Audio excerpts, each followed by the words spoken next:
que modifiquen sus notas de zona y se vaya complementando nuestra evaluación, ¿de acuerdo? Recuerden que también la parte de evaluación no solamente tiene que ver con los estudiantes, sino también con el docente. Así es que si a ustedes les va mal, quiere decir que yo les estoy enseñando mal.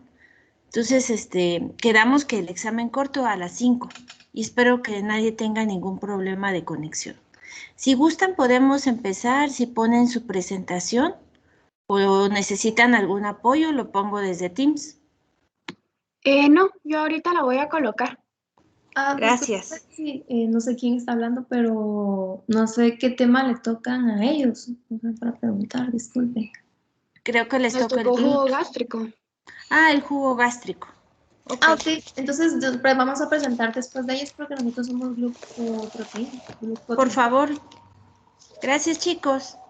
Y si no nos da tiempo en lo que ellas presenten, yo ya al portal le subí la presentación de lo que es los primeros organelos celulares para que los vayan interactuando con su portafolio y así en la siguiente clase va a ser mucho más complementada la presentación, ¿de acuerdo? Entonces escuchemos a sus compañeros, Hugo, Manalí y Nicole, para ver cómo comprendemos este transporte que es la bomba de protones.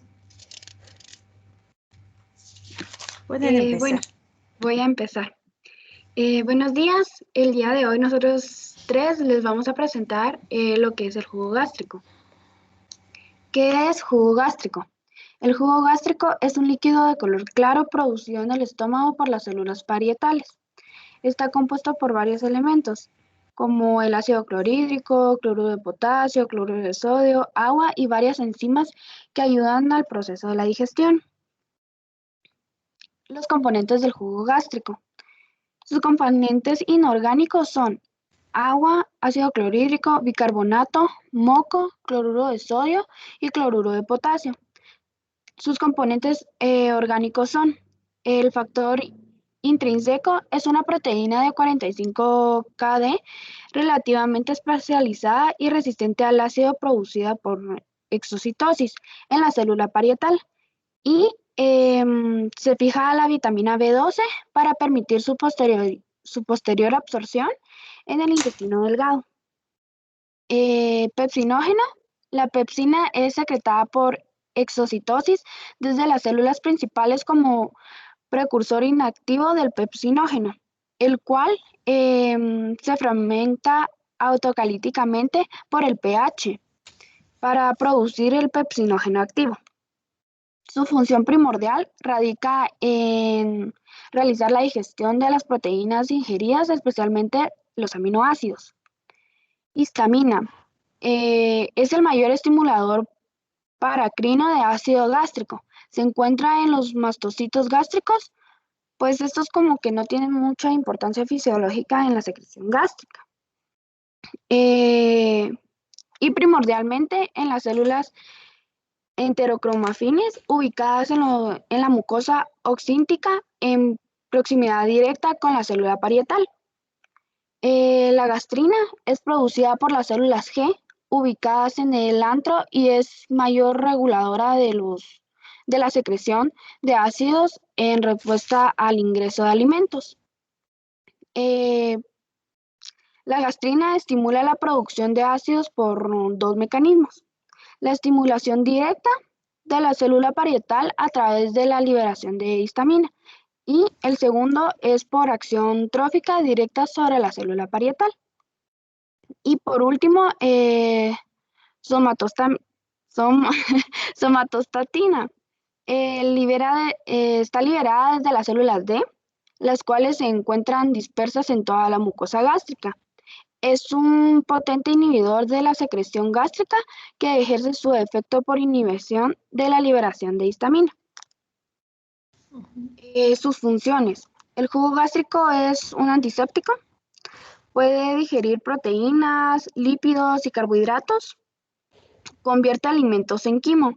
Quimo es una masa homogénea en que se transforman los alimentos dentro del estómago por efecto de la digestión y absorbe glucosa y alcohol.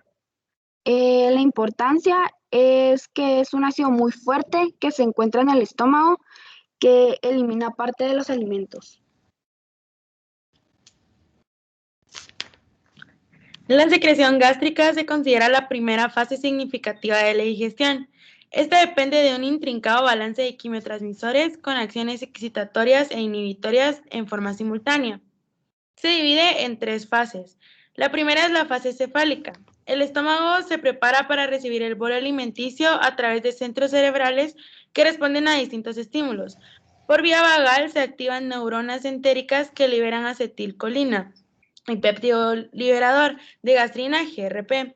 Por ejemplo, si ahorita nos ponemos a pensar en nuestra comida favorita, empezaríamos a salivar y aunque no nos demos cuenta, empezaríamos a producir secreciones gástricas. Otro ejemplo muy puntual es el chicle. Un chicle podría estimular la selección, esto sin que lo antojemos, pero empieza a estimular secreciones gástricas por la masticación. Todos estos estímulos terminan estimulando al vago y este llega directamente a las células parietales, donde facilita la producción.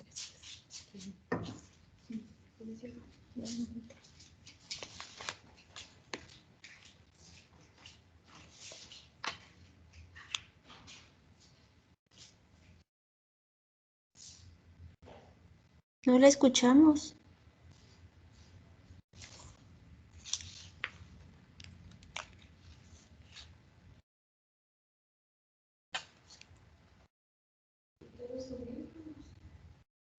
Madeline está diciendo que está teniendo problemas con su computadora, así que voy a seguir yo con mi parte, que serían bien, las Hugo. IVPs.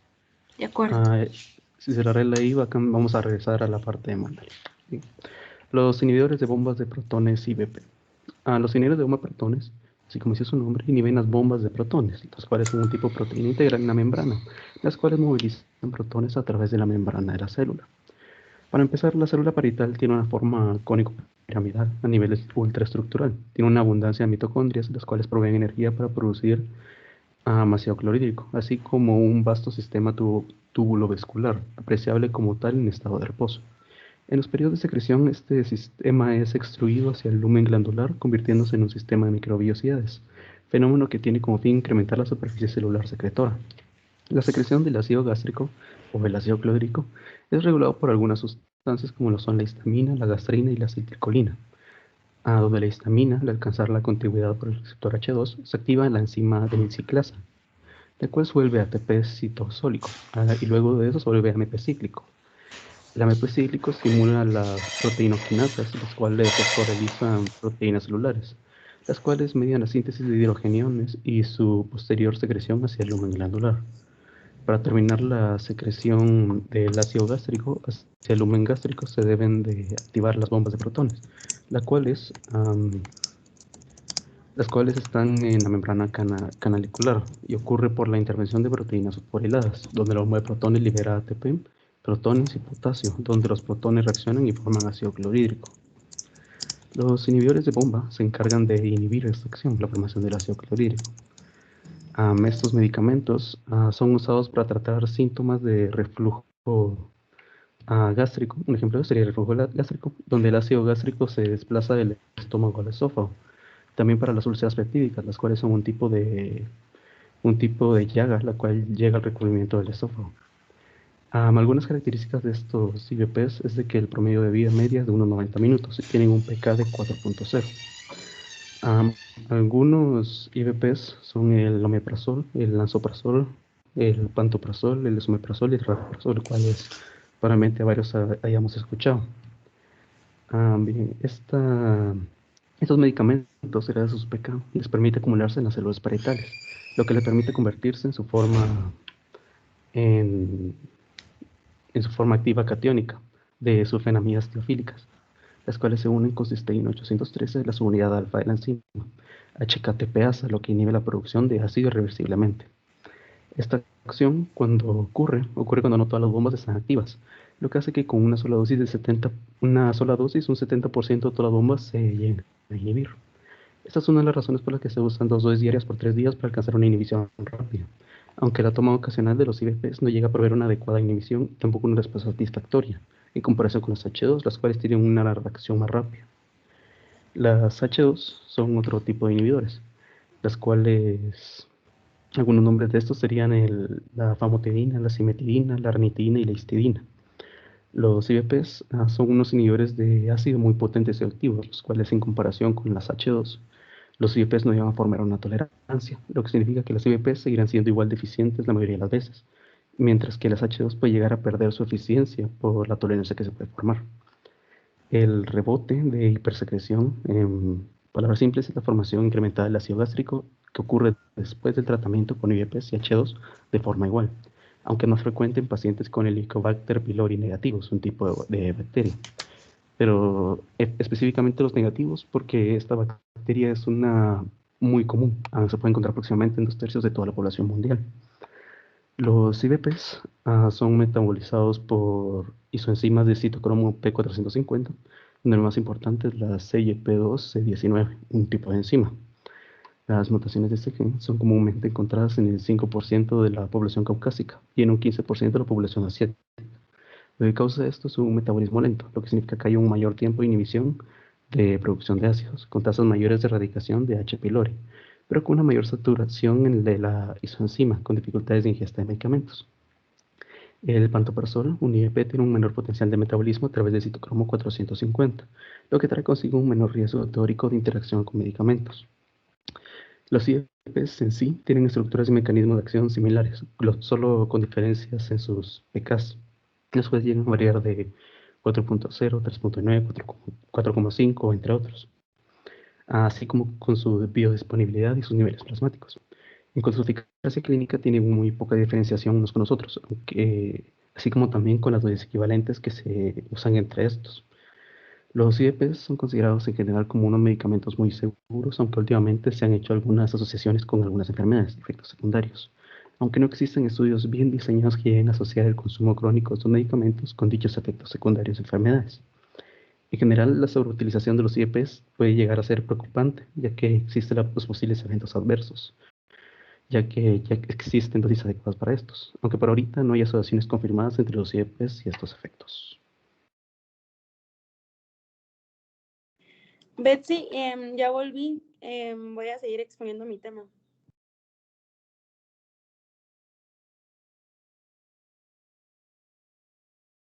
Solo Betsy creo que tiene silenciado su micrófono. Perdón, chicos. Sí, tal vez Hugo al regreso nos explica muy bien lo que son los efectos adversos, porque no lo escuché bien, de los IBPs. Ya habían hablado de las otras, que serían los medicamentos H2, que sí tienen cierta tolerancia, pero a ver si después nos comenta lo de los IBPs. Sí, le escuchamos. Ok, la fase gástrica es la fase cuantitativamente más importante. La presencia de alimento en el lumen gástrico estimula receptores químicos y mecánicos. Es por esto por lo que los aminoácidos y péptidos estimulan la liberación de gastrina a partir de células G. Además, la distensión gástrica dispara receptores que inician la liberación de acetilcolina o GRP. Algo interesante es que el café y el alcohol también estimulan la liberación de ácido clorhídrico. Por esto la gente suele comer antes de beber para no dañarse. La última fase es la intestinal. Esta fase aporta solo una pequeña porción de secreción gástrica de ácido ante la presencia de alimento en el intestino. Es responsable solo de una pequeña porción de la secreción de ácido en respuesta a la comida, y sus mediadores aún están en controversia. Nikki, ¿me harías favor de cambiar, please?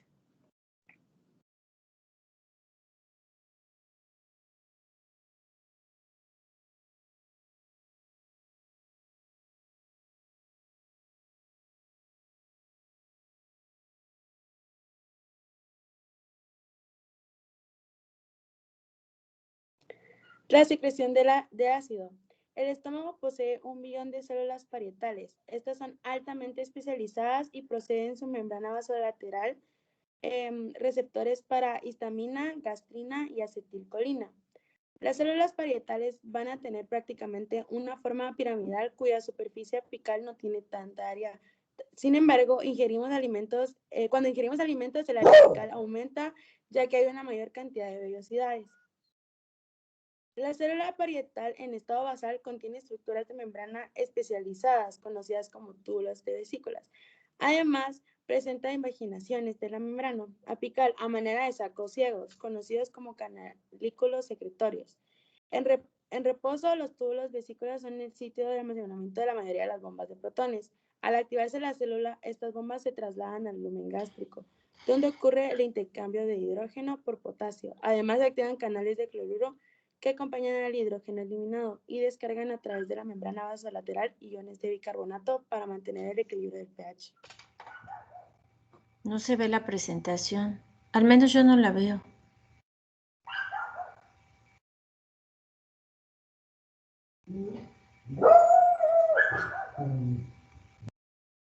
Nikki nos acaba de decir que se le fue la luz. Ella es quien estaba presentando. ¿El grupo tiene la presentación para que la sigan presentando?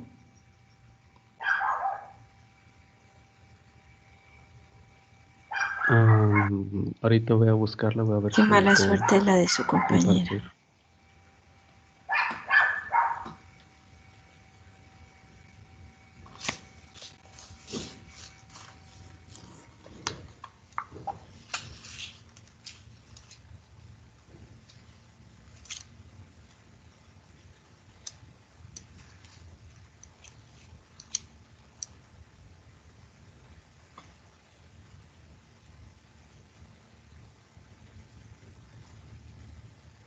No sé si ahí se verá.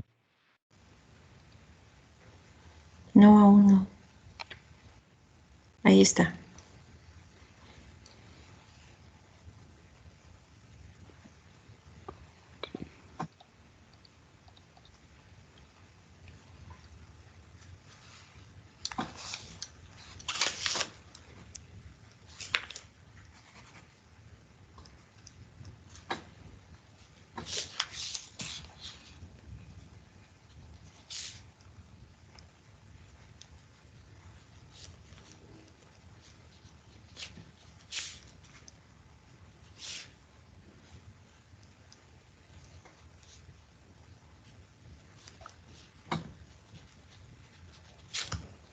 Solo que no les escucho, no sé si ya están exponiendo.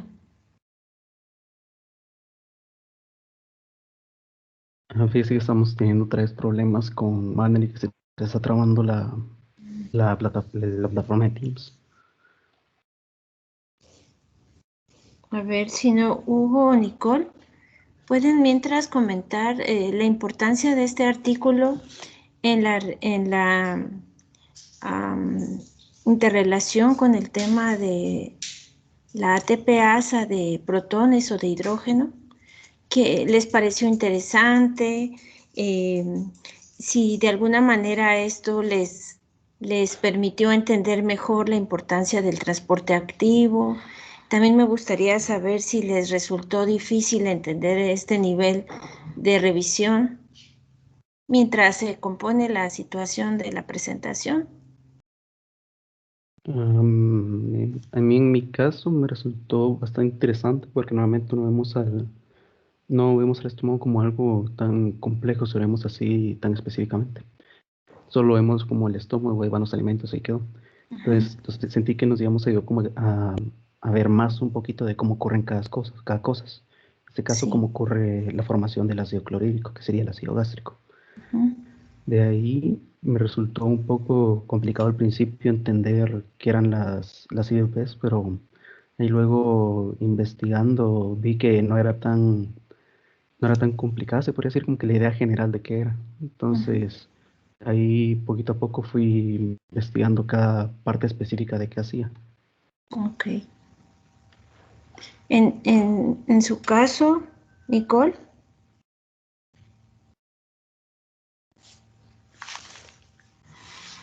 ¿Qué nos puede decir?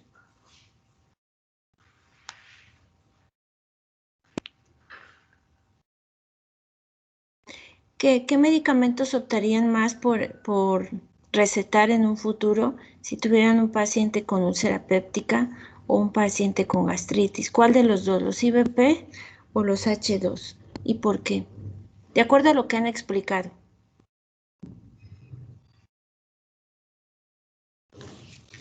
también pueden apoyar el grupo porque creo que están poniendo atención en las Nikki diferencias. sigue teniendo problemas así que no puede hablar tampoco. Oh. Sigue sin luz. Pero aprovechando para responder y así les pongo también lo de los efectos que es adversos de los IVPs. En mi caso prefería los IVPs, ya que con las medicamentos H2 se puede llegar a provocar ¿cómo se llama eso? La taquifilaxia. De ahí, en cuanto a los efectos adversos que se veían de los IVPs, aparte del rebote nocturno, que es prácticamente que en la noche, cuando normalmente no se debería secretar tanto ácido, se comienza a secretar más. Aunque eso ya se ha visto que sí tienen relación con los IVPs y que se intentó arreglar con los H2, pero no llegó a ser muy eficiente. De ahí los otros efectos adversos que se creían que eran el aumento del número de infecciones entéricas, los déficits de absorción de calcio, la vitamina B12, así como de hierro, y la incidencia aumentada de infección por la Clostridium difficile, así como un Clostridium aumento difficile. y un aumento en el riesgo de fracturas, los Sí, hay una cuales, descalcificación. pero luego se vieron de que no había una relación demasiado específica con las IVPs, entonces no se logró relacionar bien estos efectos adversos. Así es. ¿Y por qué el riesgo de enfermedades bacterianas? Si usted ya dijo una de las características, o creo que Manalí, en cuanto a cuáles son las funciones importantes aparte de la digestión del jugo gástrico, porque ustedes hablaban de la palabra antiséptico, pero ¿cómo lo podemos enfocar?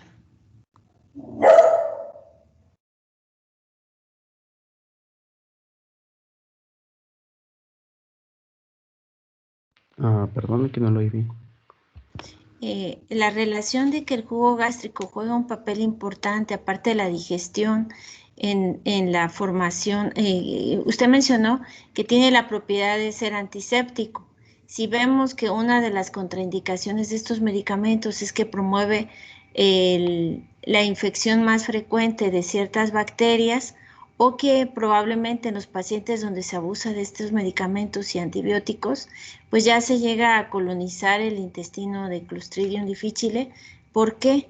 O sea, ¿cuál es esa propiedad interesante del jugo gástrico?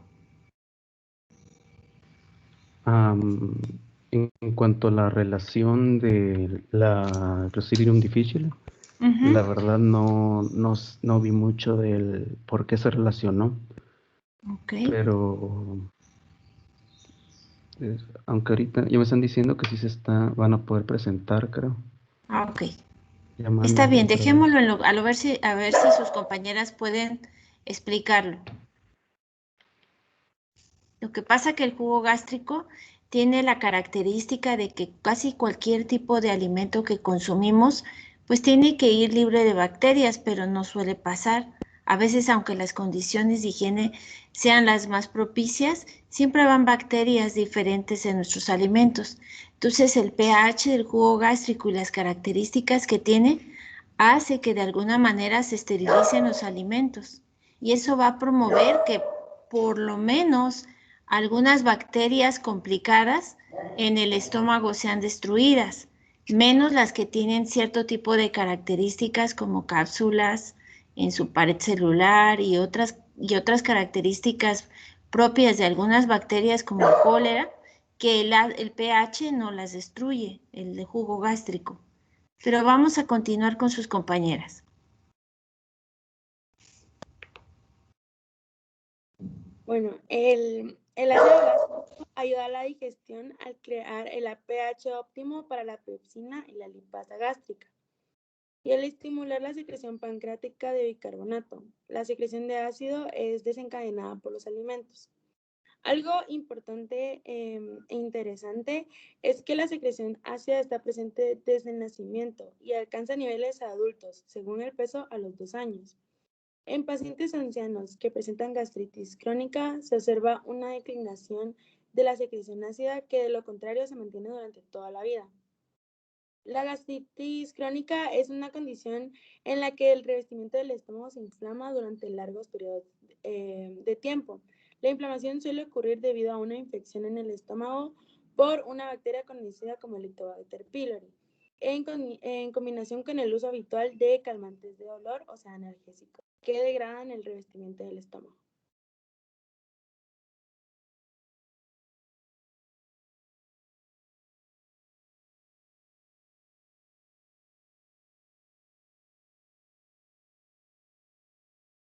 Muy bien, solo que no se ve que están pasando las diapositivas. No sé si se paralizó ahí la presentación.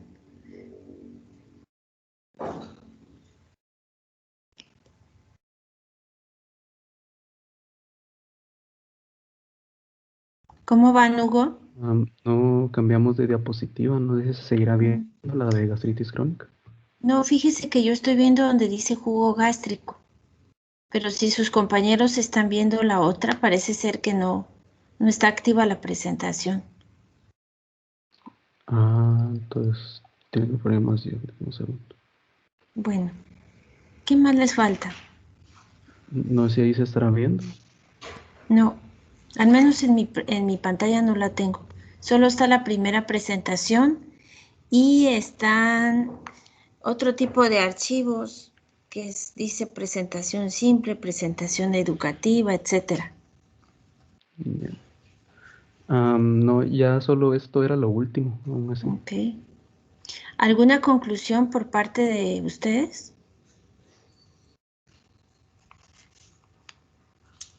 Pues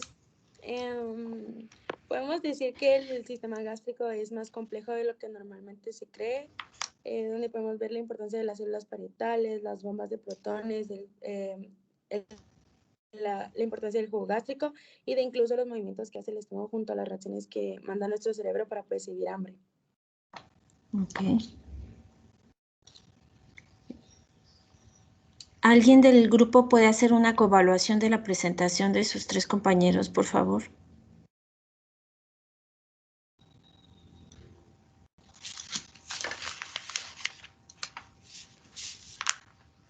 ¿Está José Pablo Medina?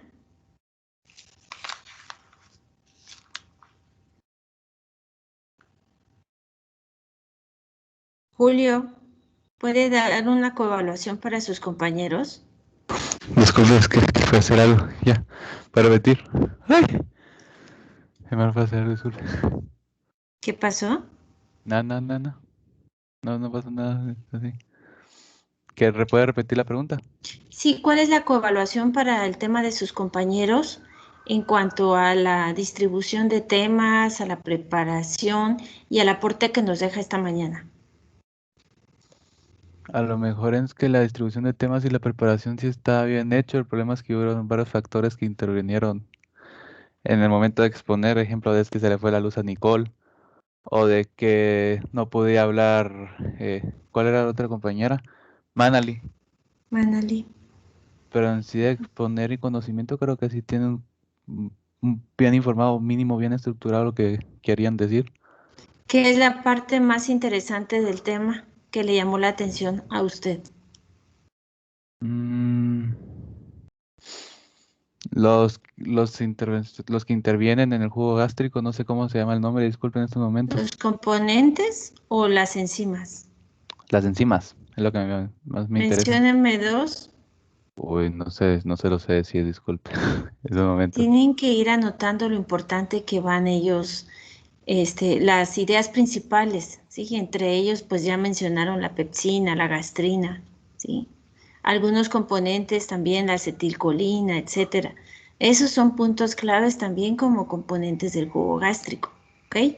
¿Y cuál es la célula que forma el jugo gástrico?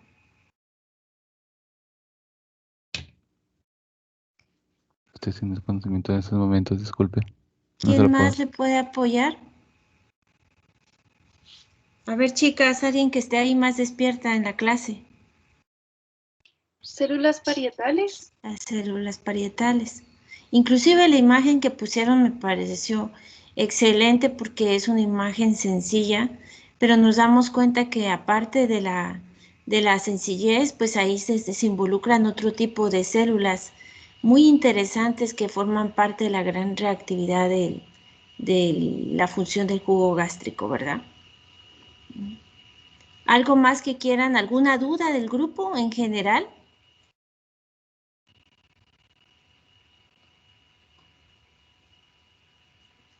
Betsy, ¿esto del ¿Mande? tubo gástrico no viene en el corto de hoy o sí? No, no, no. Esto viene en el examen parcial, porque es un tipo de transporte activo, ¿sí? Características. Es en contra de gradiente de concentración, requiere de ATP para su transporte. Se utilizan las famosas ATPasas o bombas de protones, ¿sí? Y es un sistema bastante organizado en donde también lo que van a provocar, lo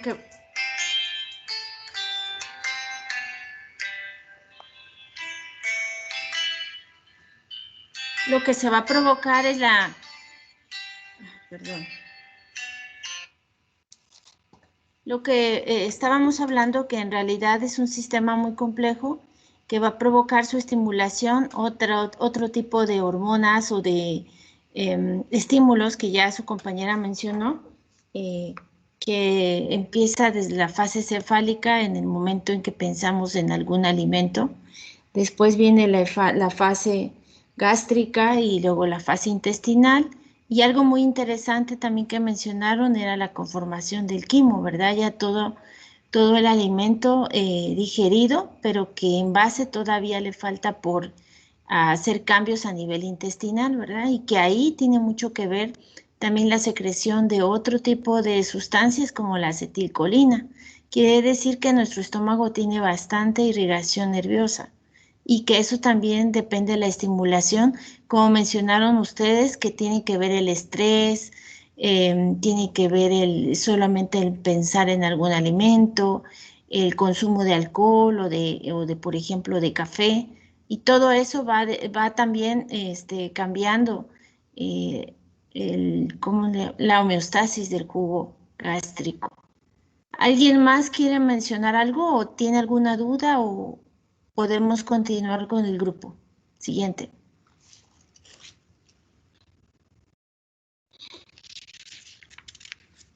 Si gustan, podemos continuar si no tienen alguna duda.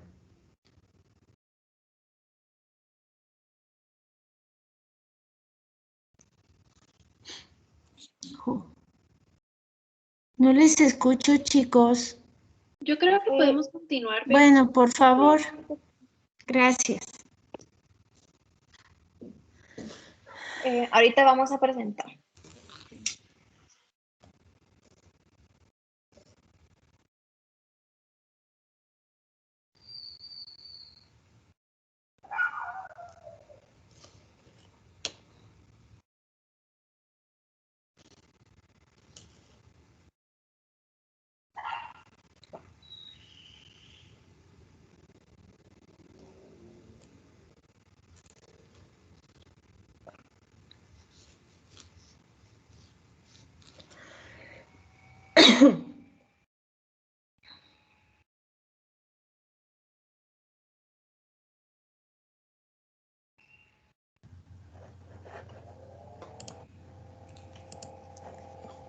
Vamos a empezar con la presentación de nuestro tema.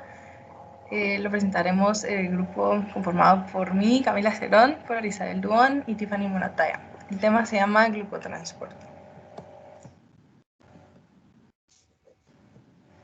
Entre las palabras clave que se van a mencionar está glucosa, monosacáridos, SGLT, GLUT, difusión facilitada y transportador de membrana. La glucosa es el principal sustrato energético de la célula y para que ésta pueda ingresar tiene que atravesar la membrana celular. Esto lo logra a través de proteínas transportadoras. La mayoría de las sustancias que tienen actividad biológica, como pueden ser los iones, los azúcares, los péptidos y los lípidos, cruzan la membrana de forma selectiva. Aproximadamente el 10% de los genes de una célula están relacionados con los transportadores de membrana, Así que esto ya va dando más o menos una idea de la importancia que tienen.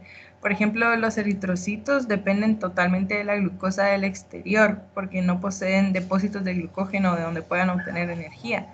Entonces es pues muy importante que existan estas proteínas que facilitan la entrada de la glucosa a las células.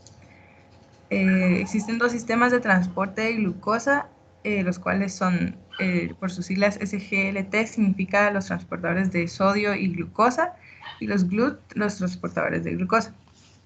Estos transportadores son proteínas transmembranales que usan gradientes electroquímicos para mover las moléculas entre ambos lados de la membrana. Gradientes electroquímicos se refiere que la sustancia pasa de una mayor concentración y un mayor potencial eléctrico a el lugar donde está menos concentrado y con menos potencial eléctrico. Estos transportadores trabajan en conjunto con factores hormonales, receptores y segundos mensajeros para pues, mantener el flujo de este metabolito en condiciones normales. ¿Quién lo descubrió? Fue descubierto en 1977 por Michihiro Kasahara y Mieter Hinkle en la Universidad de Cornell. Descubrieron el primer transportador de glucosa a partir de membranas de eritrocitos humanos. Y después, la secuencia de aminoácidos de este transportador fue descubierto 8 años después en un proyecto conjunto dirigido por Mike Mockle y Harvey Lodge en el Instituto de Whitehead de Investigaciones Biomédicas. Sí. ¿Cómo y para qué se transporta la glucosa al interior de la célula? Este se da a cabo para la producción de adenosíntrito-fosfato, el cual es un compuesto indispensable de las reacciones que se dan a cabo en la célula. Y pues se necesitan varios sustratos energéticos, entre los cuales la glucosa es el de mayor importancia. Y ya que esta no se puede difundir a través de la bicápside lipídica, debe ser transportada al interior de la célula entre los transportes que ya se dijeron antes, los transportadores SGLT y los transportadores GWT. En los transportadores SGLT son proteínas que efectúan un transporte acoplado, que ingresan conjuntamente la célula de sodio y glucosa, o glucosa en algunos casos, y se localizan en la membrana luminal de las células epiteliales, que son las encargadas de la absorción, que se dan a cabo en el intestino delgado, y la reabsorción de nutrientes en el túbulo contorneado proximal. Se llegaron a identificar 3 tipos de transportadores SGLT: SGLT1, SGLT2 y SGLT3. Estos se diferencian en varios aspectos, como la afinidad por la glucosa de sodio, su grado de inhibición frente a la floricina, su capacidad de transportar glucosa o galactosa y por último la ubicación tisular. Y todos los SGLT tienen una estructura secundaria similar con 14 dominios transmembrales. Ahí se puede ver la representación esquemática de la estructura de SGLT1 y pues la estructura de los transportadores SGLT1 y GLUT. Para seguir, los transportadores GLUT son los encargados de ingreso de monosacáridos de todas las células del organismo y se han llegado a identificar 13 de ellos, numerados desde GLT1 hasta GLUT13, perdón. Para que se efectúe el ingreso de la glucosa, se deben formar uniones débiles como tipo puentes de hidrógeno y entre los grupos de hidroxilo y carbonilo de GLUT y los grupos de hidroxilo de la glucosa. La glucosa ingresa a la célula en 4 etapas. Se une al transportador de la cara externa de la membrana. Este cambia de conformación y la glucosa y su sitio de unión quedan localizados en la cara interna de la membrana y su sitio de unión quedan localizados en la cara interna, y luego libera la glucosa del citoplasma y cambia nuevamente su conformación, exponiendo así el sitio de unión a la glucosa en la cara externa y retoma a su estado inicial. En esta tabla se muestran las características de los transportadores de SGLT1 al SGLT3 y de GLUT1 hasta GLUT13.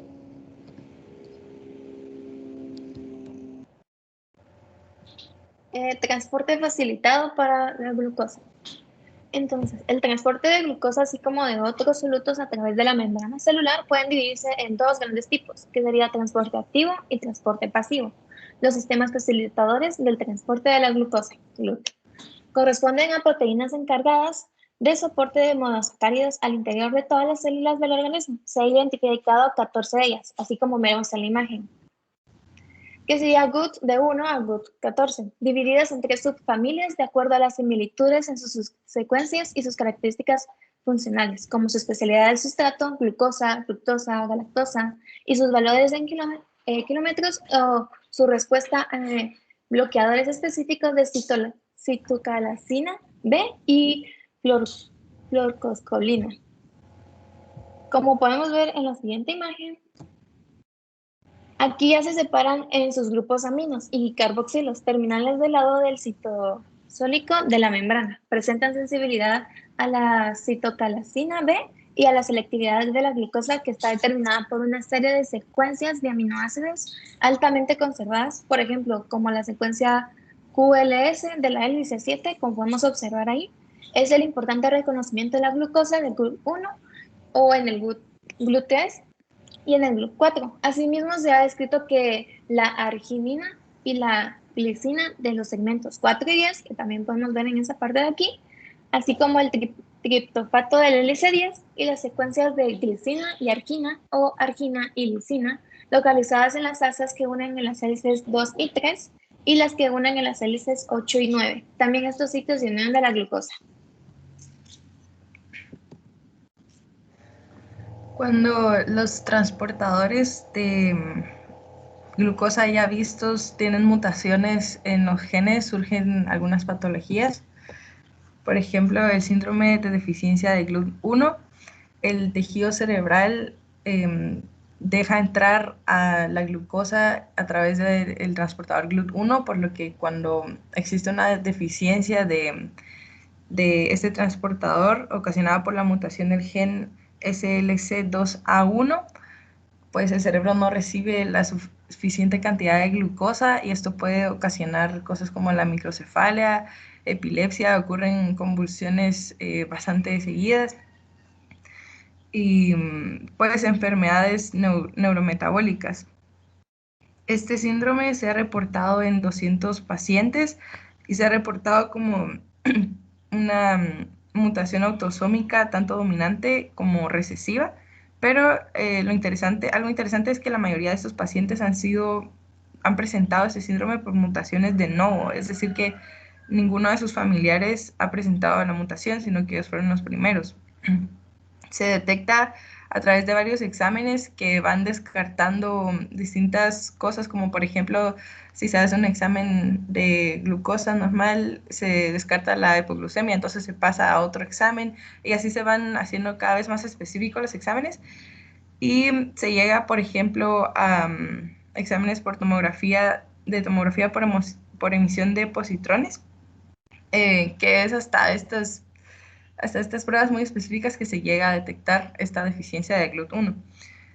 Ese síndrome causa una disminución de la captación de glucosa en la corteza cerebral y el tratamiento es una dieta cetogénica, es decir, que se consumen más grasas que carbohidratos y proteínas con el propósito de controlar las convulsiones que se ocasionan.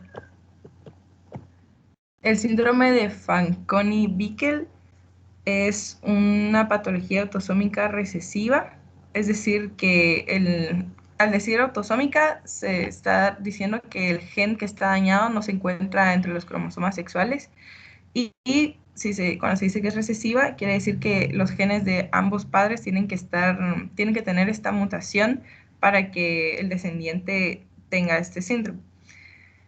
Este síndrome se causa por la mutación en el gen SLC2A2 y se caracteriza por la hepatomegalia, que es el agrandamiento del hígado, y la acumulación de glucógeno en hígado y en el riñón. Se han reportado pacientes con este síndrome tanto en población europea como en asiática y americana, y también en pacientes mexicanos. Los pacientes presentan disminución de la función del túbulo contorneado proximal, que es una parte del sistema que filtra la sangre, Y es por esto que generalmente se comprueba que tienen este síndrome a través de exámenes que demuestran, por ejemplo, glucosuria, que es glucosa elevada en la orina, hiperfosfaturia, que es un elevado nivel de fosfato en la orina, hiperuricemia, elevados niveles de ácido úrico en la sangre, hiperaminoaciduria, que es elevada cantidad de aminoácidos en la orina. También se muestra generalmente albuminuria, que es exceso de albúmina en la orina, nefropatía, que es daño en el riñón, intolerancia a glucosa y galactosa, hipoglucemia en ayuno y también hiperglucemia. Clínicamente, los pacientes a partir de los 6 meses de edad pueden presentar también obesidad facial, distensión abdominal importante, falla de medro, polidipsia y estreñimiento crónico. El tratamiento es hidratación del paciente, reposición de electrolitos y administración de vitamina D. Sin embargo, pues como es una enfermedad genética, se podría decir que ya traen la condición de estar así, simplemente es como un tratamiento para controlar algunos síntomas que puedan tener. Cuando existe una mutación del gen SLC2A3, existe una sobreexpresión de la proteína GLUT3 y esta se relaciona con hipoglucemia en etapa neonatal, aumento en el riesgo de retraso psicomotriz y restricción en el crecimiento intrauterino. Estas mutaciones se han asociado a diversos procesos tumorales, como puede ser crecimiento y metástasis de las células cancerígenas, y las mutaciones de este gen también se han asociado a la enfermedad de Huntington, que es la que se presenta en pantalla. La imagen presenta como el cerebro normal y el cerebro de una persona con enfermedad de Huntington. Esta enfermedad es una degeneración de las neuronas que empieza presentando síntomas psiquiátricos y se debe a que la variación en el número de copias del gen SLC2A3 modula la patogénesis y la aparición de los síntomas de la enfermedad, es decir que a mayor número de copias de este gen se presenta esta patología o los síntomas de esta patología en etapas más tempranas. Esta enfermedad igualmente es genética y es autosómica dominante. Bueno, ya para finalizar, realizamos una conclusión general, la cual es que los transportadores de la glucosa SGLT y GLUT participan en un control hormonal del metabolismo al ser mediadores de entrada y utilización de almacenamiento de la glucosa. Permiten un transporte de la glucosa altamente regulado al expresarse de manera diferencial en los tejidos y al depender del estímulo humorales de diversos para regular su función. Actualmente se ha caracterizado con detalles varios aspectos de estos transportadores, como la distribución de su expresión en los tejidos, su especialidad del sustrato, su cinética y, en el caso de algunos, su papel fisiológico. Sin embargo, aún falta conocer diversos aspectos, como, por ejemplo, algunos mecanismos mediante cuales se regula su síntesis, mecanismos de incorporación en la vesícula intracelular y mecanismos de la transcirculación internacionalizada de la degradación, etc. En conocimiento detallado, estos sistemas de transporte y de su regulación en el futuro nos permitirá diseñar estrategias terapéuticas más eficientes en el caso de su disfunción. Gracias.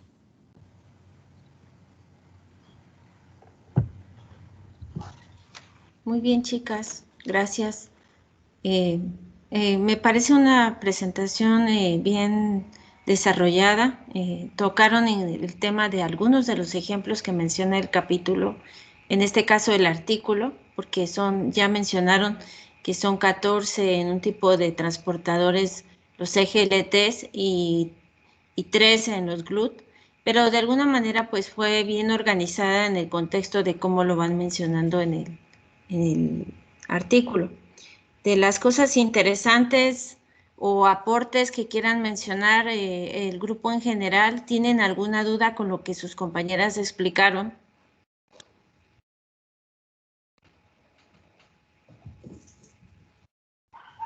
Creo que no hay dudas, Betsy. ¿Seguros? Fue una buena presentación. Sí, ambas fueron muy bien desarrolladas. Ahí, Hugo, le pido que para la próxima no hable tan rápido. Me encantaría que cuando estén explicando, pues pongan sus pantallas. No les quiero forzar a eso, pero me gustaría mucho también para irlos conociendo.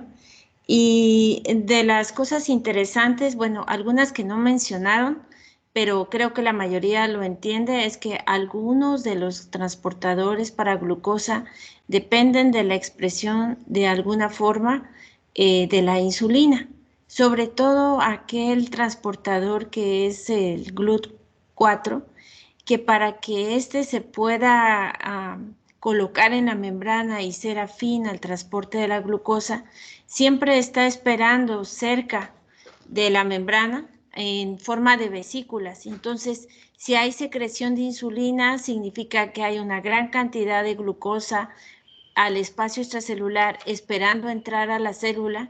Entonces, la insulina favorece que sea captada, por ejemplo, por algo que no hemos mencionado. La insulina es una hormona pancreática. Todas las hormonas en la superficie de las células van a tener un receptor exclusivo para esa hormona.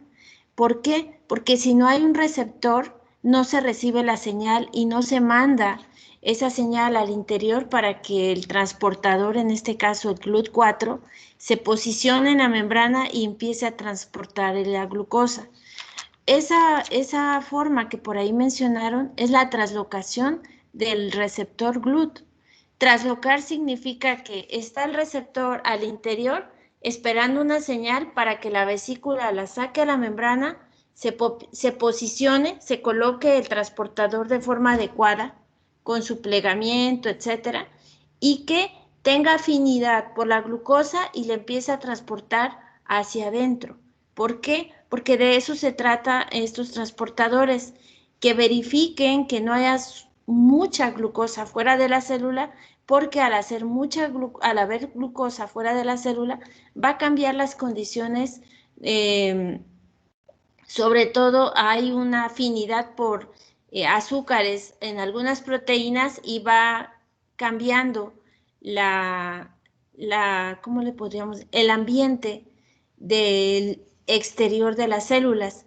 Esto no a todas les afecta, pero sí al cerebro, al sistema nervioso, al oído, al ojo, sí afecta que las concentraciones sean elevadas porque va dañando los tejidos. A nivel renal también daña los tejidos. Entonces, es bien importante entender que aunque es un transportador independiente, especial para no solamente glucosa, sino para fructosa, se les olvidó mencionar para otro tipo de moléculas que se llama el inositol fosfato, son componentes que para las células son útiles y entonces no solamente la glucosa, sino otros monosacáridos que se van a utilizar para construir glucoproteínas o para formar parte de algunas moléculas interesantes al interior de la membrana. Como dijo su compañera, también facilita que tengamos disponible un monosacárido como la glucosa para estar siendo oxidado y utilizarlo en la formación de ATP, ¿sí? Y otras células son más afines a transportar, por ejemplo, la fructosa, como el intestino delgado, o por ejemplo, necesario para mantener el ambiente de líquido prostático y que se mantengan vivos y lábiles o en movimiento los espermatozoides. Una palabra ahí que mencionaron, ¿ustedes comprendieron qué es la membrana luminal de las células? No sé si el grupo comprendió eso, porque muchas veces han mencionado las caras laterales de las células, la membrana basolateral, en este caso menciona que están posicionados los transportadores en la membrana luminal del intestino delgado. A ver, Camila o Isabel o Tiffany, ¿quieren explicarme? Bueno, no sé si habían visto por la antigua imagen, pero había mencionado un poquito sobre eso, que era el que contenía la proteína que se realiza el transporte específico de la molécula. O sea, no sé si me entiendo, es como la concentración intercelular que se mantiene baja gracias a el ATP que pasa presente a la membrana celular con las caras laterales. O sea, que este afectúa no solo al activo de los espacios de los intercelulares. No sé si logro entenderme ahí un poquito.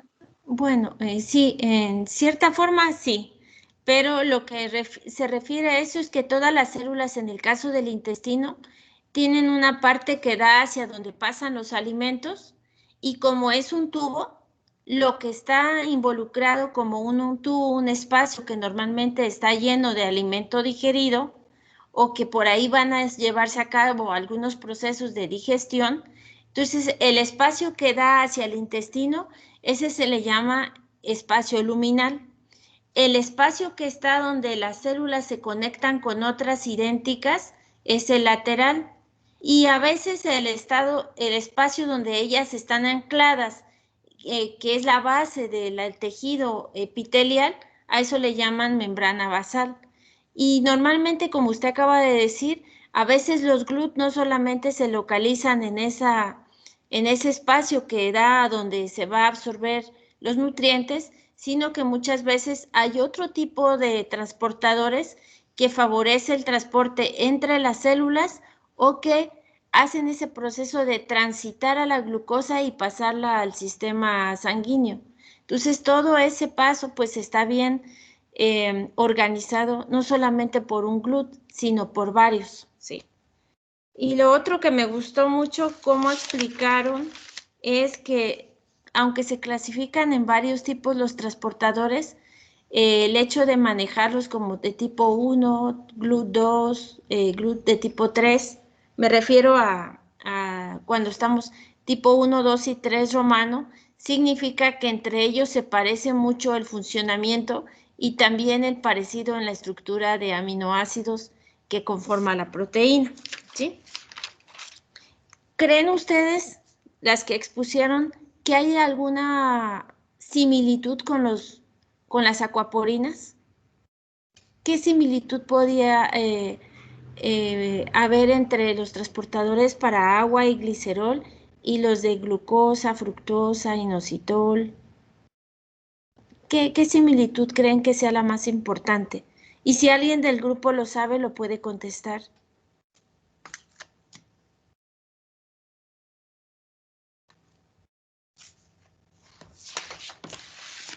¿Están dormidos? Pueden contestar, chicos. ¿Cuál es la similitud más importante entre estos dos transportes? Buenos días, ¿me escucha? ¿Sí?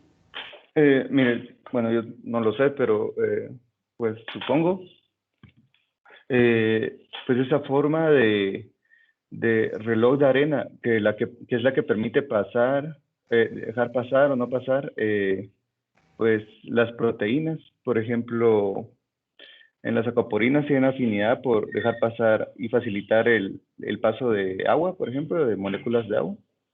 Y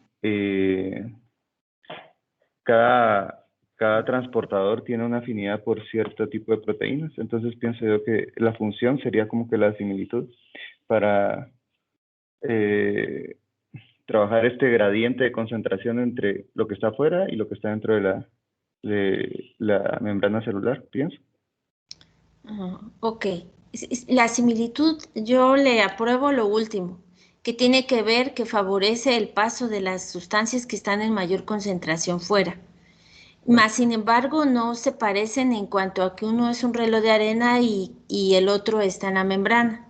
¿Por qué razón? El hecho de que tenga un reloj de arena, la conformación de acuaporinas, es porque en la parte interior, donde se forma la cinturita de la proteína transmembranal, están los tripletes, ¿sí? La asparagina, la prolina y era NPG, asparagina, prolina y alanina, ¿sí? NPA, perdón. Eso es lo que forma una estructura transmembranal en reloj de arena. En cambio, los GLUT no tienen una estructura como tal de reloj de arena, pero sí son proteínas transmembranales exclusivas para pasar sustancias polares. ¿Y por qué polares? Porque el agua es una molécula polar, aunque es pequeña, necesita de un transportador para tener un alto transporte, y los GLUT no tienen esa forma de reloj de arena, pero sí requieren de esos cambios de conformación de la estructura proteica. Significa que siempre está dispuesto el transportador GLUT o el CGLT para poder colocar en la parte exterior la glucosa, una. Y cuando ya se carga de glucosa, cambia su conformación, se cierra el transportador y expulsa la glucosa al interior.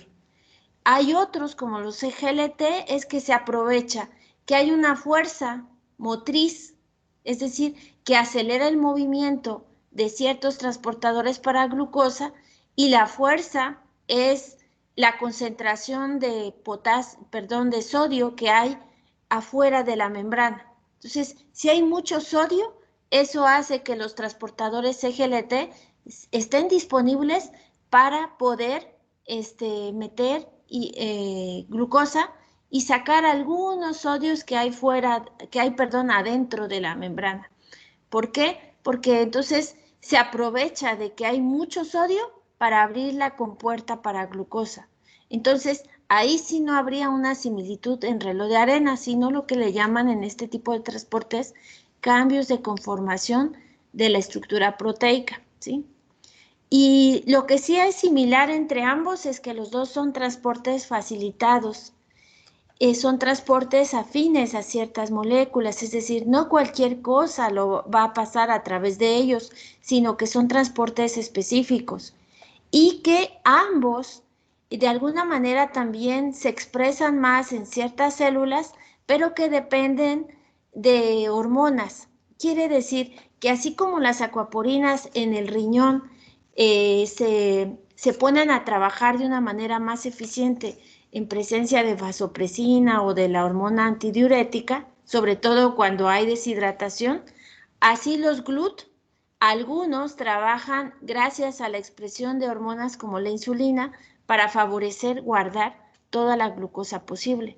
Entonces, por eso se les llama transportes facilitados, no requieren de energía, pero no vayan a confundir con lo que mencionaban sus compañeras. El hecho de que la glucosa sea esencial para la mayoría de tejidos es porque a partir de ella, una vez que se oxida, se forma la mayoría de combustible en las células. Es decir, la glucosa para la mitocondria es lo que primero se utiliza para formar ATP y para que todos los procesos variados a nivel intracelular se lleven a cabo, ¿sí?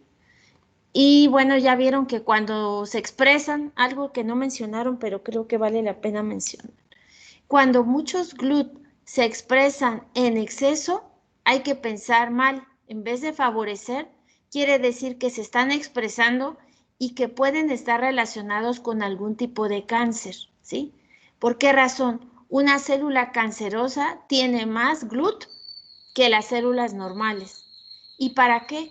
Porque la célula cancerosa necesita glucosa o fructosa para diseminarse y para estar replicando su material genético y generar metástasis o tumores en otras partes del cuerpo. Entonces, eso es muy interesante porque así como los GLUT son importantes para mantener la energía a nivel celular, cuando se expresan de manera anormal, tenemos que ver que está relacionado con patologías. Ya sus compañeras mencionaron el de Fanconi, que en este caso pues tiene muchísimos defectos a nivel metabólico porque no solamente están mal los transportadores de glucosa, sino para algunos aminoácidos importantes. ¿Alguna duda o pregunta?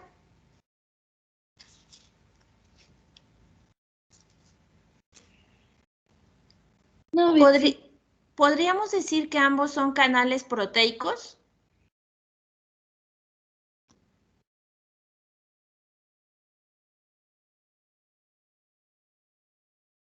De acuerdo a la estructura, ¿serán canales proteicos? Yo pienso que sí. Ok, muy bien. Solamente que cada uno tiene su afinidad para diferentes moléculas polares. Betsy, La otra, ¿mande? mire, y entonces, ¿quiénes son los que necesitan energía? Solamente las bombas de potasio y hidrógeno. Ah, ok, no. Las que Ok. necesitan ATP para poder Sí. abrir. ¿Sí? O sea, el hecho de tener suficiente ATP en las células no solamente me va a ayudar a que funcionen otros transportes, como las bombas de protones que acaban de mencionar sus compañeros en el jugo gástrico, las bombas de calcio o las bombas de sodio-potasio. Sí se requiere para eso, pero hay otros procesos más importantes al interior de la célula que también van a necesitar de ATP, por ejemplo, el transporte vesicular, la síntesis de proteínas, la transcripción, es decir, otros mecanismos que se llevan a cabo en otros órganos también requieren de ATP, entonces por eso es que siempre van a ser necesarios este tipo de transportes facilitados, ¿sí? Porque ya sabemos que lo peor que puede pasar es que si no está un transporte para agua, vamos a tener enfermedades o defectos en diferentes tejidos, ¿sí? Acuérdense por qué. Porque la mayoría de acuaporinas no solamente están en un tejido, sino hay muchas acuaporinas en tejidos donde se requiere gran cantidad de agua. Y en el caso de los GLUT, si bien la glucosa es de los nutrientes más disponibles, sí se requiere porque cuando hay demasiada glucosa en nuestro sistema sanguíneo o plasmático, empieza a afectar a otros tejidos. ¿Por qué? Las proteínas siempre tienen mucha afinidad por glucosa y van haciendo enlaces covalentes con proteínas que están en las membranas. Entonces, el hecho de que haya exceso de glucosa va a empezar a tener alteraciones a nivel nervioso, ¿sí? Las personas ya dejan de sentir, se les entumen los brazos, las extremidades, el cerebro se empieza a afectar porque las proteínas del cerebro requieren mucha glucosa, pero tienden a glicosilarse. Y esa glicosilación hace como si se endurecieran las membranas y eso no ayuda, porque en vez de generar energía, se queda afuera toda la glucosa y va a cambiar el ambiente de la membrana externa. Entonces, eso es muy peligroso, por eso los diabéticos, cuando no pueden meter la glucosa, empieza a haber daño en el riñón, daño hepático, daño cerebral, pierden el oído, pierden la vista, tienen neuropatías. ¿Por qué? Porque ciertas proteínas les encanta pegarse a la glucosa y empiezan a modificar o a endurecer los tejidos, si lo pensamos ya cuando hay mucha concentración. Otra cosa interesante, bueno, diferencias entre estos tres transportadores, GLUT, CGLT y acuaporinas, solo es una, la cantidad de alfa hélices transmembranales que la componen. En acuaporina son 6, en GLUT son 12 y en CGLT son 14 veces de alfa hélices que atraviesan la membrana.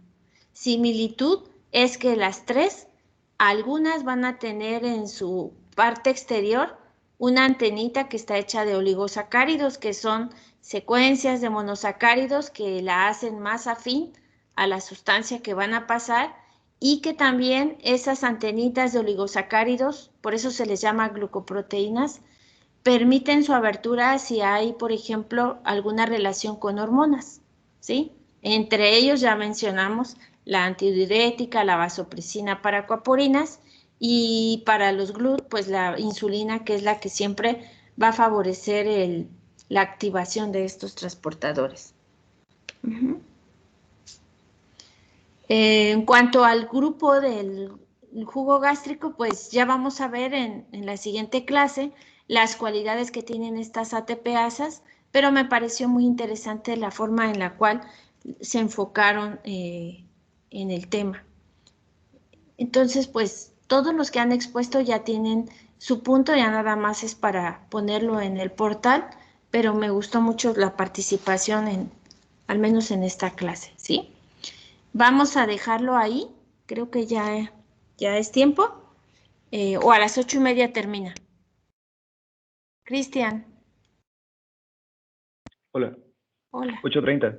8:30. Bueno, mientras díganme algunas otras preguntas o quieren que les explique los dos transportes a nivel molecular.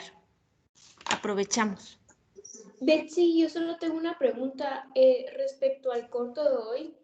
Los dos PDFs que tenemos que leer es el del artículo de aquaporinas y el de estructura y función de los receptores GLUT.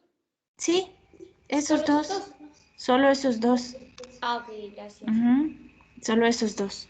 Ahorita les vamos a poner aquí. ¿Cómo van con el transporte, el cuadro de transportes?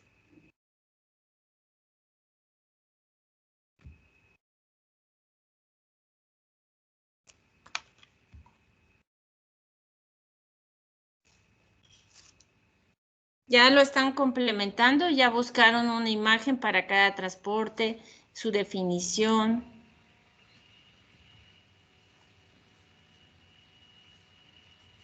Me pregunto si ya están viendo la imagen. Sí, ya se ve. Ok. Entonces, al final faltaba mencionar algunas características de estos transportadores.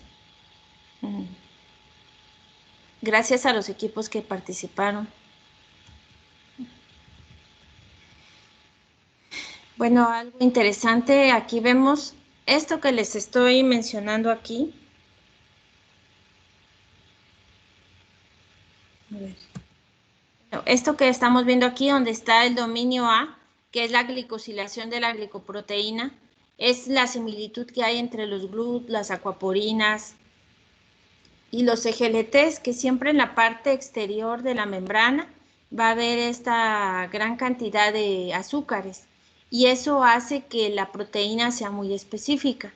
Algo que también no he mencionado es que cuando hay un exceso de agua, un exceso de, por ejemplo, fructosa, de glicerol, de glucosa, estas proteínas transportadoras llegan a saturarse. Se parecen mucho a las enzimas, porque sabemos que los tres transportes normalmente van a ser muy eficaces y van a pasar una a una moléculas de agua, o de glucosa, o de fructosa. Pero cuando hay demasiada concentración de esas moléculas polares, se satura el transportador y deja de funcionar. Pero también puede dejar de funcionar cuando hay presencia de ciertas moléculas. Y se dice que en algunos experimentos, sobre todo cuando estaban evaluando a los ovocitos de rana y su exposición al agua, se dieron cuenta que las sustancias mercuriales o el cloruro de mercurio inhibe el transporte de agua. Entonces, eso después lo asociaron con que el mercurio también va a inhibir a los transportes GLUT y a otras proteínas del cerebro, por eso tenían cambios en la conducta o cambios en la excitabilidad cerebral.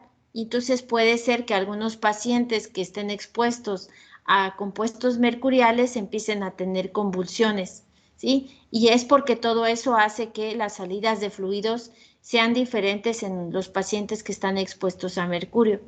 Esto nos recuerda mucho otra vez a las enzimas, porque así como las enzimas son bastante sensibles a metales pesados, también los transportes de tipo proteico son sensibles y pueden inhibirse bajo las altas concentraciones de estas sustancias con metales pesados, como el cloruro de mercurio, ¿sí?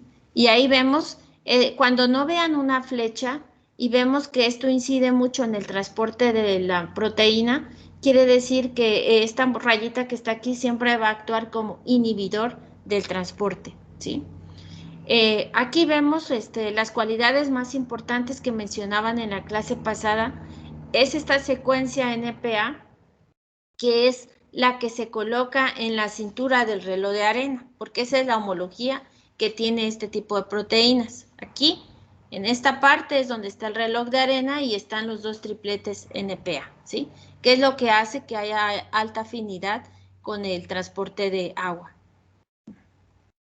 Aquí está el reloj de arena y los tripletes NPA son los que van a posicionar y van a reconocer que la molécula de agua haga cierta unión a los tres aminoácidos que están cargados positivamente y de ahí tenga un control del agua que tiene que pasar para controlar el volumen de la célula, la osmolaridad y la abertura de otros canales, por ejemplo, para sodio o para cloruro. Eso es importante.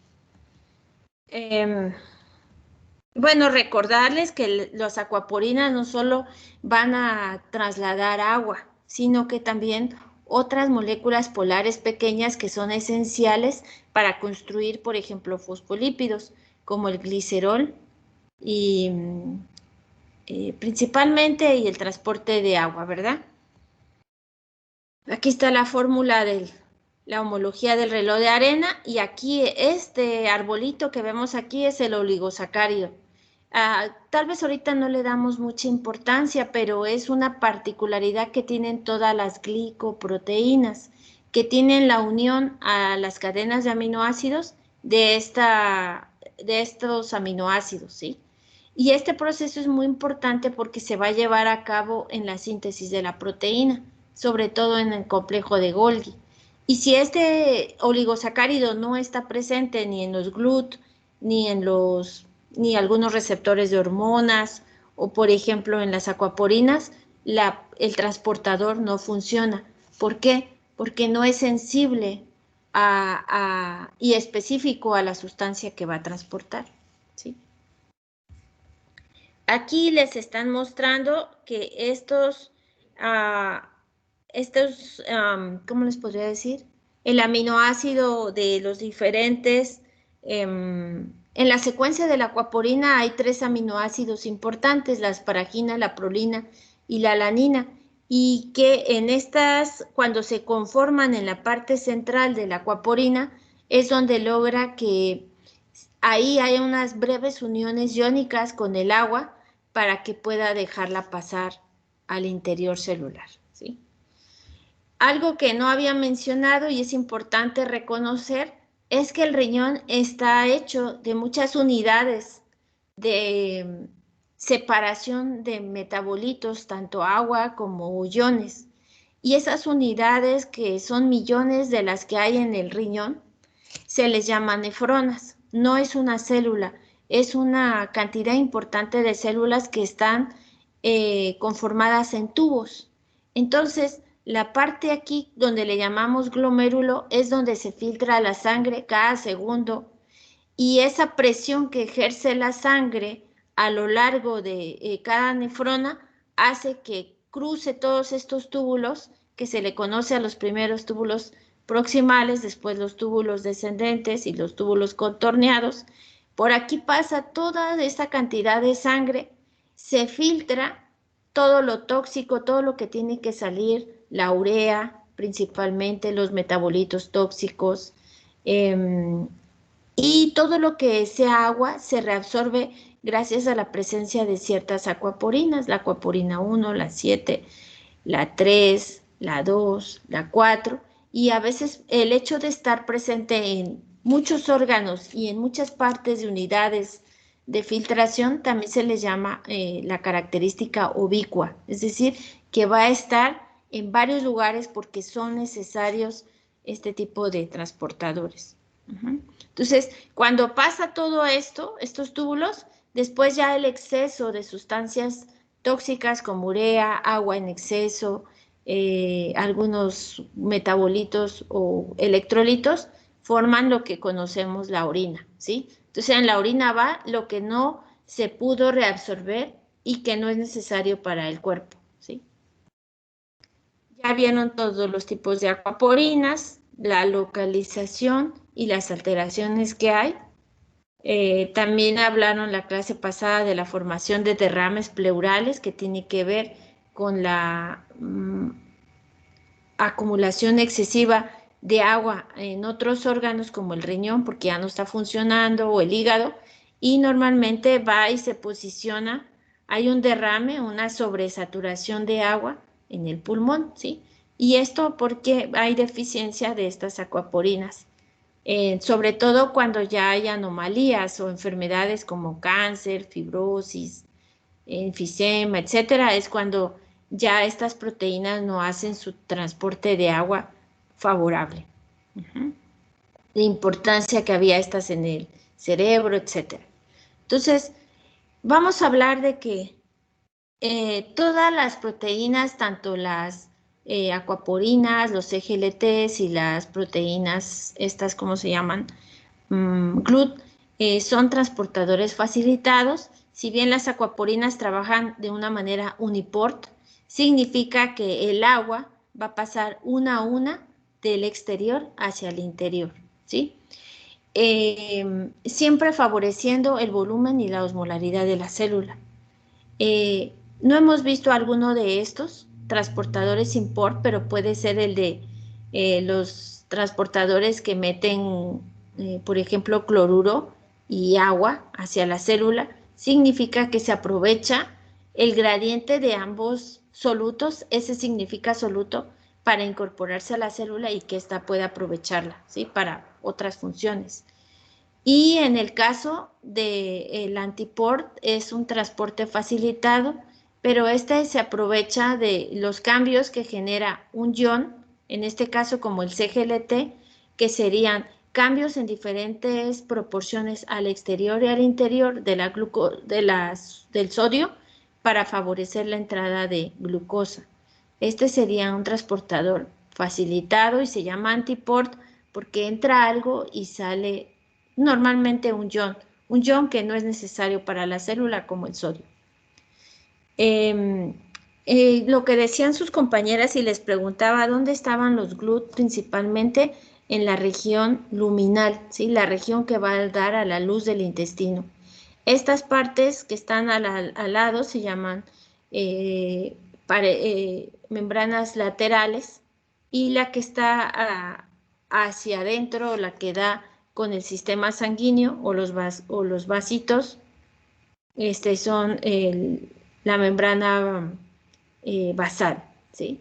Entonces vemos que también en las células intestinales no solamente hay un tipo de transportador de glucosa, sino hay una variabilidad a lo largo de todo el intestino donde van a incrementarse los GLUT, principalmente hay en mayor proporción que los CGLTs, pero son indispensables para el ingreso de la glucosa, fructosa, manosa, también galactosa, entre otras. Y vemos las cualidades, que son transportes transmembranales, en este caso de 14 alfa hélices y los GLUT de 12 alfa hélices. A veces podemos observar aquí la glicosilación y aquí mencionaban sus compañeras que en una región especial puede inhibirse por una presencia de una proteína que se llama citocalcina, pero eso es ya a nivel experimental. ¿Qué es lo que hacen entonces los transportadores? Facilitar el ingreso de glucosa para que haya suficiente combustible, ¿sí? Que sería ATP para muchas funciones celulares, pero vamos a ver que en el caso de GLUT4, que era el que les mencionaba, este normalmente no está en la membrana, está esperando aquí en una vesícula, ¿sí? Y si, por ejemplo, comemos y hay mucha concentración de glucosa, la insulina se libera por el páncreas, se reciben las moléculas de insulina, 2 por un receptor específico para insulina. Lo que va es activar una señal al interior para que venga el transportador GLUT que estaba en una vesícula, se trasloca. Traslocar significa que viene y se coloca en la membrana. Y una vez colocado en la membrana, empieza a meter glucosa, ¿sí? Esto es sobre todo porque la necesidad de la célula de meter mucha concentración es cuando se activa la traslocación de GLUT. Pero aparte de GLUT, si no se trasloca por efecto de la insulina, pues pueden haber otros GLUT, GLUT1, GLUT2, dependiendo en las células que no necesitan de insulina, sino que ya es para favorecer la entrada de glucosa o fructosa a las células, ¿sí? Lo interesante aquí, a diferencia del reloj de arena, ya voy a terminar, es que las proteínas sufren cambios conformacionales, es decir, no son estáticas, no están ahí paralizadas, sino que en presencia de la glucosa se carga el transportador, modifica su estructura exterior, es decir, se cierra y después al liberarse la glucosa se vuelve a quedar en el estado normal de estar ávido para estar metiendo una a una molécula de glucosa, que es una similitud también con las acuaporinas. No pasan por gradientes ni por montones, sino una a una. Como sus compañeros lo explicaron, vemos que así es como se lleva a cabo el uso de los transportadores CGLT, es decir, se requiere de un gradiente de sodio para facilitar la entrada de glucosa. El sodio en este caso va a estar al exterior. Primero se posiciona el sodio en el transportador CGLT y una vez con 2 moléculas de de sodio, se carga una glucosa, hay cambio de conformación y se expulsa la glucosa al interior y el sodio vuelve a salir. Entonces, de alguna manera, por eso se llama Synporter, porque se aprovecha de la presencia de gran cantidad de sodio al exterior y el gradiente de concentración de glucosa, ¿sí? ¿Por qué está así en la célula? Para no sobrecargar a los GLUT. Entonces, en nuestras células hay 2 tipos siempre de transportadores, los GLUT y los EGLTs, y así evitamos la saturación de glucosa y las enfermedades como la diabetes, ¿sí? Que sería lo peor. También se llama indirecto porque no necesita ATP, sino que se favorece por el sodio. Pues de los GLUT, pues ya dijeron sus compañeras que son varios, pero algo interesante es que no solamente meten glucosa, sino galactosa y que son muy importantes para la absorción intestinal y para la reabsorción de agua y de glucosa a nivel renal.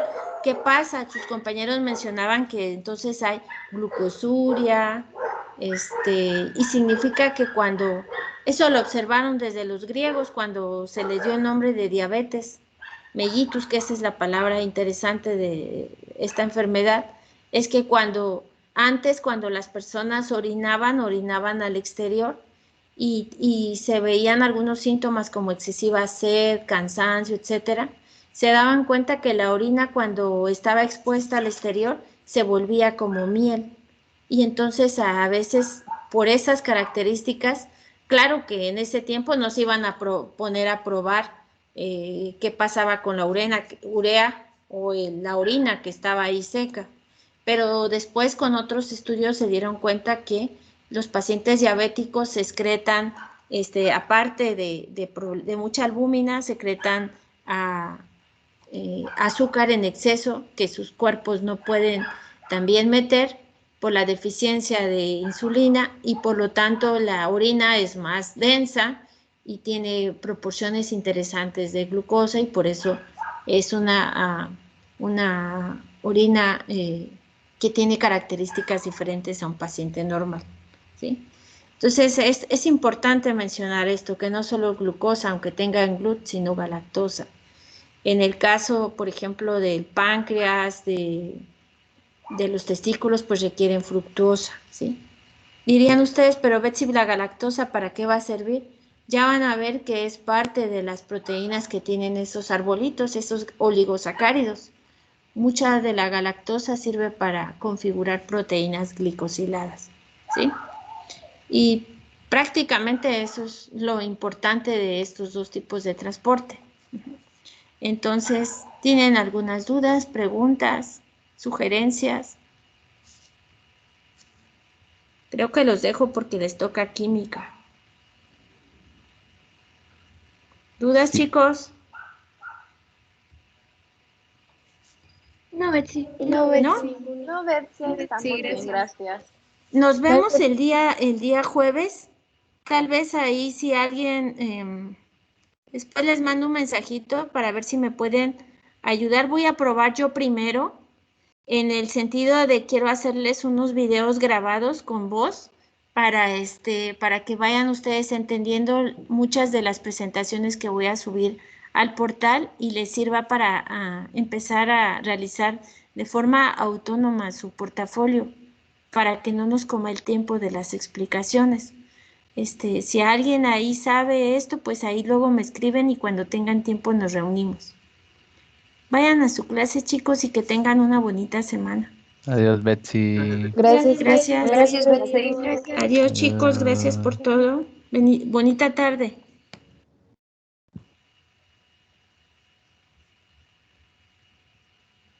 Betsy, Mande. Perdón, una pequeña pregunta antes de irnos. Ha habido una pequeña confusión en cuestión a la fecha de entrega del portafolio. Unos dicen que es la primera semana de mayo y otros que es una semana antes de los de los parciales Finales. finales. Es Entonces, para el final. es para el final. Sí, acuérdense que el portafolio se entrega el día del final. Cuando hacen su final, todo el mundo ya tranquilo, ya hicieron biología y suben su portafolio en el transcurso de ese día y del siguiente. Ok. Entonces, ¿por qué Solo, les doy 2 días o 3? Porque mientras voy calificando los de una sección, los demás van haciendo cambios, etcétera, y me los van entregando para no presionarlos. Pero sí deben de tenerlo listo antes de su examen para que estudien para el final. solo lo sube uno, ¿verdad? Solo lo van a El- subir en PDF o los que tengan la posibilidad de hacerlo físico. Ya dije que hay una oportunidad de que nos reunamos en algún lugar promedio y ahí pueda recoger algunos portafolios si así lo quieren hacer de manera física. me refería si es en parejas, por ejemplo, solo lo sube una persona de la pareja. Exacto, y ahí van los datos de la pareja y Ajá. por ejemplo, si lo hacen en parejas, cada uno tiene una frase célebre, entonces ponen las dos frases, ¿verdad? Eso es muy importante. Lo importante es colaborarse y Ujú. aprender juntos. Bueno, gracias, Ujú. Betsy. Bueno, Gracias. cualquier otra duda me escriben, porfa. Sí, seguro que sí. Adiós, feliz día. Adiós, Gracias, Betsy. bonito día. ¿Quién más quiere preguntar algo?